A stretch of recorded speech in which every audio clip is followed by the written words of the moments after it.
সিন্ডিকেটের দুষ্ট চক্র আটকে গেছে মালয়েশিয়ার শ্রমবাজার। সব রিক্রুটিং এজেন্সিকে সমান সুযোগ দেওয়ার পরামর্শ বিশেষজ্ঞদের। আজ দুবাইয়ের আল হামরিয়া বন্দরে পৌঁছাবেন জিম্মি দশা থেকে মুক্ত 23 নাবিক। এরপর শুরু হবে দেশে ফেরার প্রক্রিয়া। 21 জনকে আনা হবে জাহাজে। এবং ভয়াবহ বন্যায় বিপর্যস্ত আমিরাত, বিপাকীয় প্রবাসীরাও। এক বাংলাদেশের মৃত্যু, দুর্যোগ কবলিত অভিবাসীদের পাশে দুবাই কনসুলেট।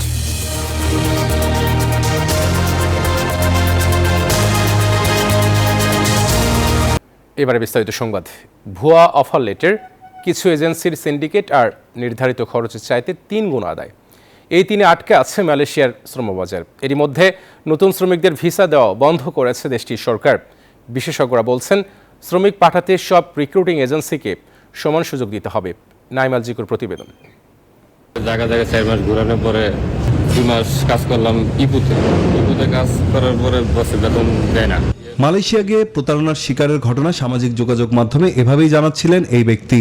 বলছিলেন, ভুয়া অফার লেটারের জন্য এমন দশা তার। বেতন না পাওয়াতে তখন ওখান থেকে আয়া বললাম আবার কেলে।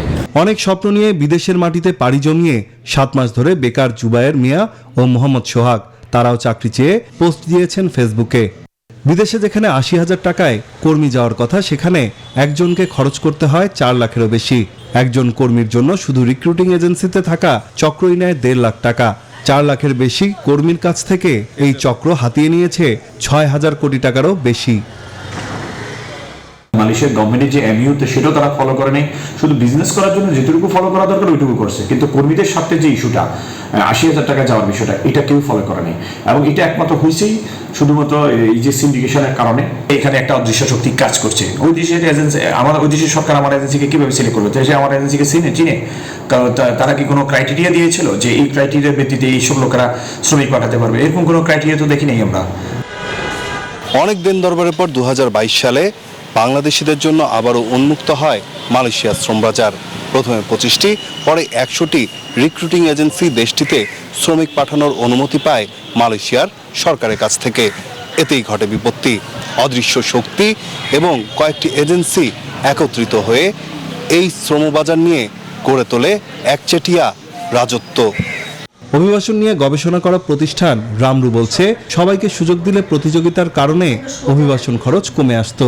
আমি কি শুধুমাত্র লো প্রোফাইলে কিছু দিব, কিছু ব্যাক করবে, কিছু ম্যাল প্র্যাকটিস থাকবে, কিছু রাইটস ভায়োলেশন হবে, এটার মধ্যে থাকবো না? আমি এটা একটা বড় সেক্টরের জায়গায়, আমি বিজনেস হিসাবে একটা বড় শিল্প হিসাবে ওয়ার্ক করব, সেটা অবশ্যই নির্ভর করবে এই সেক্টরটার সাথে যারা যারা অ্যাক্টর কাজ করছেন।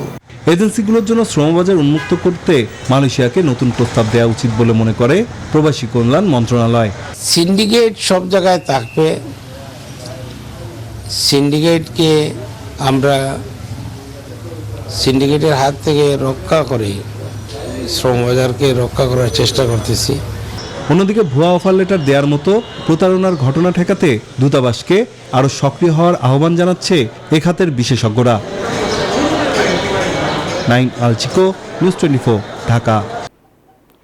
সরকারি হজ প্যাকেজে প্রায় 1,05,000 টাকা কমানোর কথা জানিয়েছেন ধর্মমন্ত্রী ফরিদুল হক খান। বলেছেন, এ বিষয়ে এজেন্সির কোনো গাফলতি বরদাস্ত করবে না সরকার। শনিবার রাজধানীর ওসমানী স্মৃতি মিলনায়তনে হজযাত্রী প্রশিক্ষণ কার্যক্রমের উদ্বোধনী অনুষ্ঠানে তিনি কথা বলেন।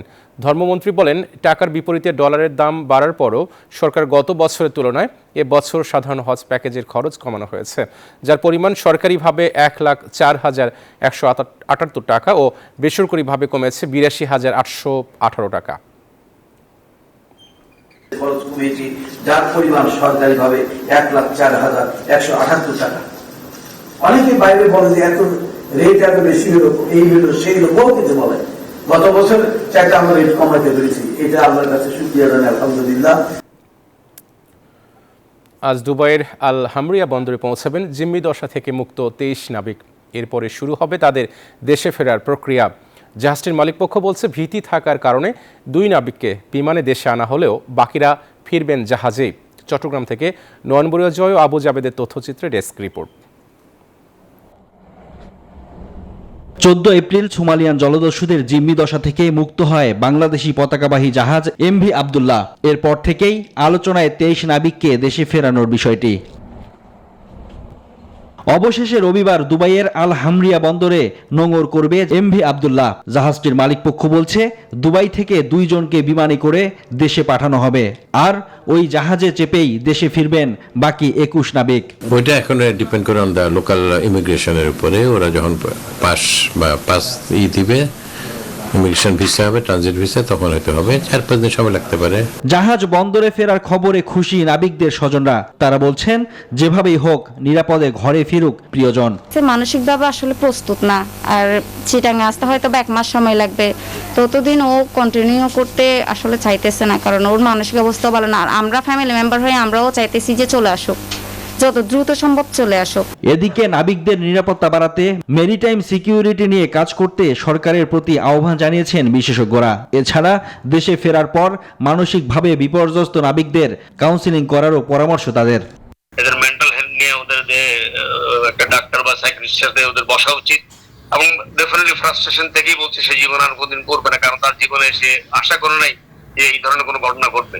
সেই জন্য আমার মনে হয় একটা মনস্তাত্ত্বিক দিক থেকে ওদেরকে নিয়ে আসা উচিত, এবং তাদেরকে রিহ্যাবিলিটেশন করার জন্য যা যা দরকার ডাক্তার বা সাইকিয়াট্রিস্ট দেখানো উচিত। গেল 12 মার্চ জাহাজ এমভি আব্দুল্লাহ ছিনতাই করে সোমালিয়ান জলদস্যুরা।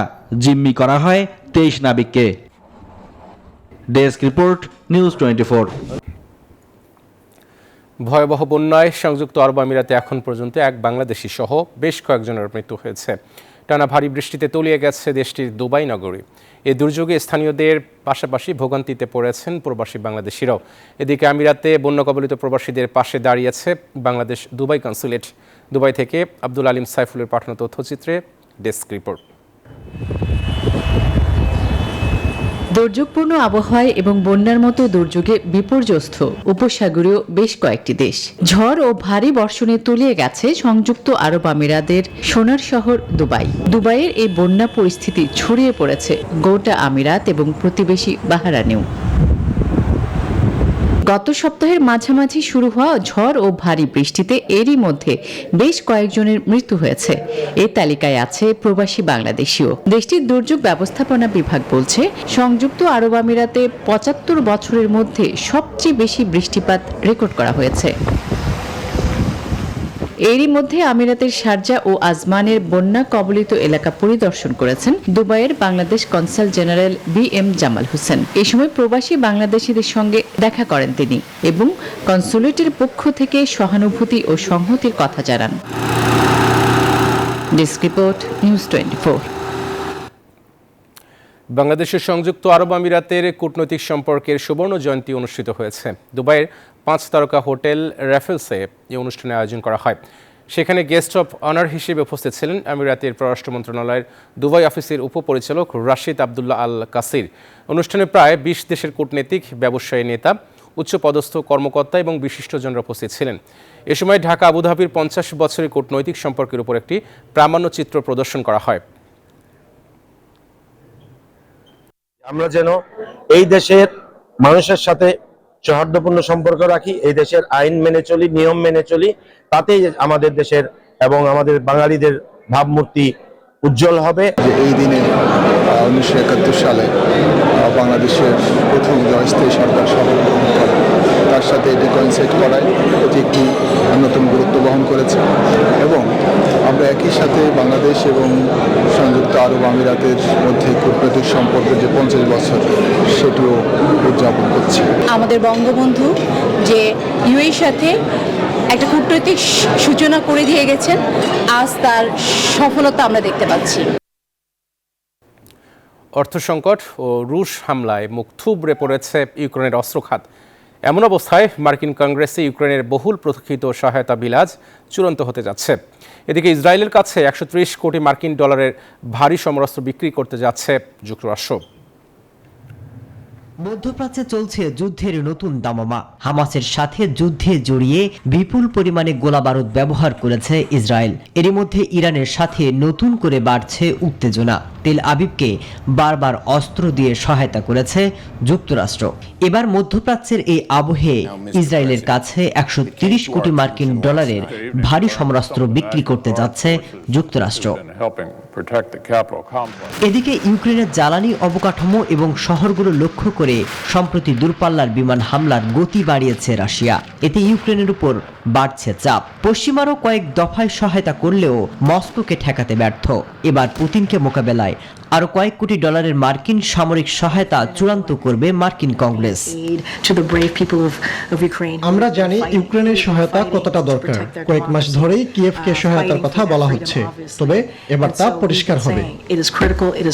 এদিকে দেশে দেশে হামলা বন্ধ এবং সংকট নিরসনের কথা জানিয়ে ইসরায়েলের পাশে থাকার সব ধরনের প্রতিশ্রুতি দিয়ে যাচ্ছে পশ্চিমা মিত্ররা। শুক্রবার G7 জোট জানায় ইউক্রেনকে সহায়তায় আরও এগিয়ে আসা উচিত, তবে গাজা যুদ্ধ বন্ধে তেমন কোনো পদক্ষেপ নিতে দেখা যায়নি।